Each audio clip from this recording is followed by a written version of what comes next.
Ja, liebe Freunde, schaut mal, wer da ist. Alex Richter ist heute hier und er führt uns. Alex, möchtest du was auf Deutsch sagen zu unserer Community? Oh, bitte nicht.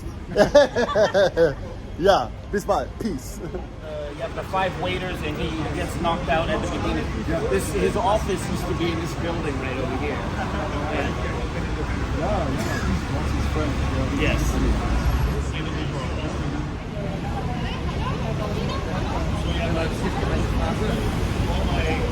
Ja, auf jeden Fall ist der Alex jetzt da und ja, wir warten auf andere Teilnehmer und dann fängt die Tour an mit Alex zusammen und natürlich unserem SiFu hier.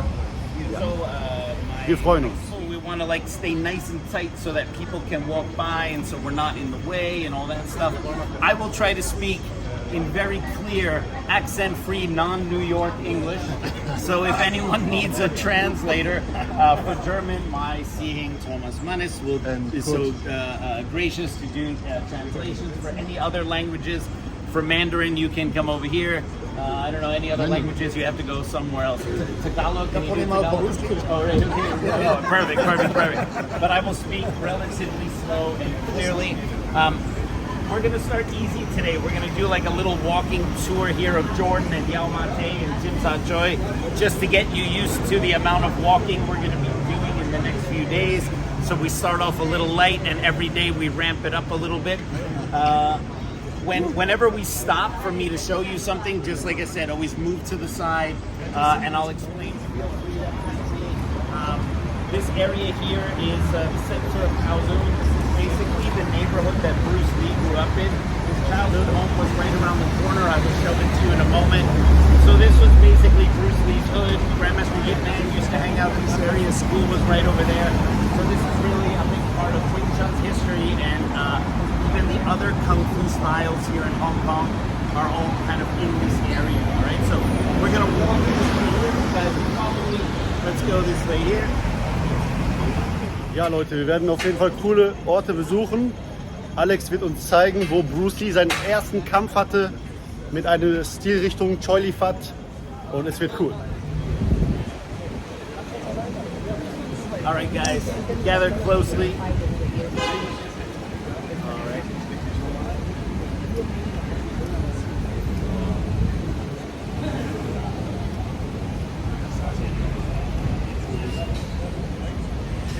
Okay.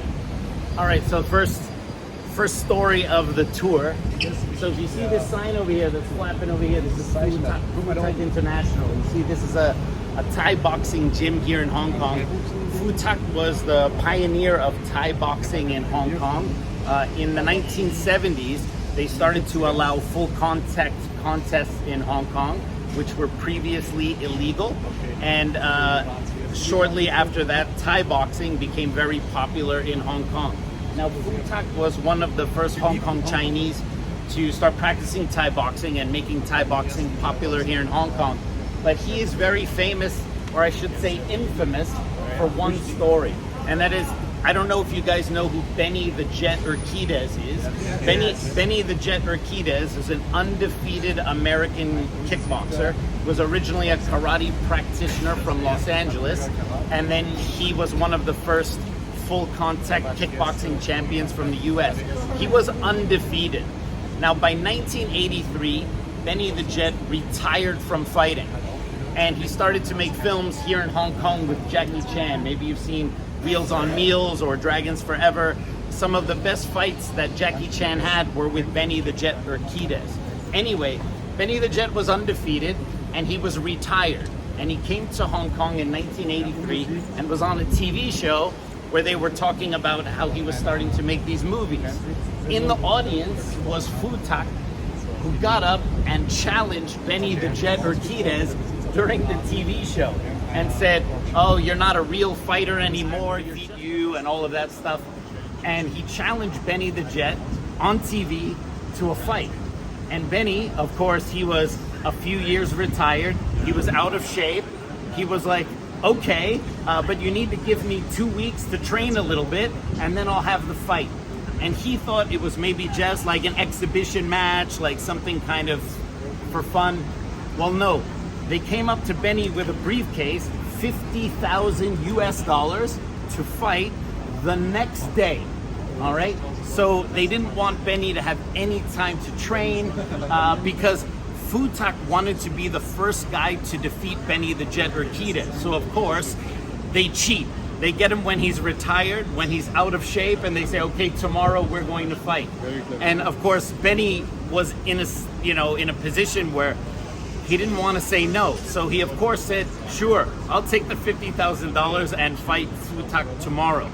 The next day, they took Benny in a car and drove him somewhere like from the movie Bloodsport in some secret underground dungeon or whatever to fight Futak. By the way, the video is on YouTube.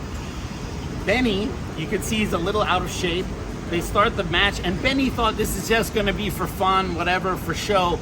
And Futak came at him really hard. And that's when he realized, oh, this is a real fight.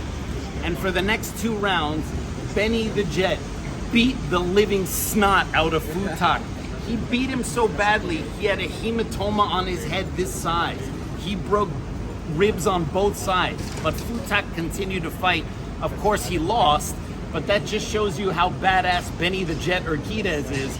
And the moral of this story is, do not challenge a retired Mexican kickboxer from the States. Okay, all right, we're gonna continue, all right? Oh, sure. Never get the story with the facts. Freunde, so sehen die Seitenstraßen von Hongkong aus. Und Alex führt uns jetzt gerade weiter zum nächsten Spot. Und ja, so schaut es hier aus. Viele hohe Häuser. Und hier seht ihr, die bauen die Häuser mit Bambusgerüsten tatsächlich. Und nicht wie bei uns hier in Deutschland mit Stahl. Sehr interessant zu sehen. Hier ist echt, guck mal, alles komplett Bambus. This here is the famous Temple Street. The entrance is right over there. They have a very ornate gate. It's called Niu Dai in Cantonese. This is basically a night market. That's why it's not open right now. It usually starts to open around 6 or 7 o'clock in the evening. And you will see by that time, this entire street all the way down is going to be vendors that sell Chinese products, knockoffs, Bruce Lee shirts, magnets. So if you want like little gifts and things like that for your friends back home, Temple Street is a really good place. There are fewer markets now in Temple Street than there used to be in previous years. So now the first block of Temple Street is basically a food market. And I highly advise going here at night. They have a place where you can get rock oysters this size here for a couple dollars.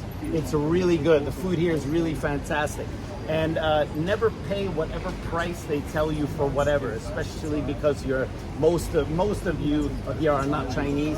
They will totally rip you off. So you say, how much is this? And then they give you the price, and then you start walking away, and then they go, and then you come back and you look at them, and then you wait until they lower the price, and then you buy it, okay? Never pay whatever price they tell you. You have to learn the walk away trick.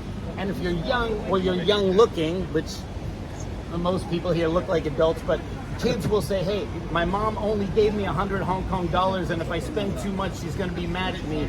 And that's another trick to get whatever you want for whatever price. So tonight, I would highly recommend, if you have time, to come back here to Temple Street and check it out. Grandmaster Yip Man also used to walk along Temple Street pretty regularly because it was very close to his school. So we're going to head up this way.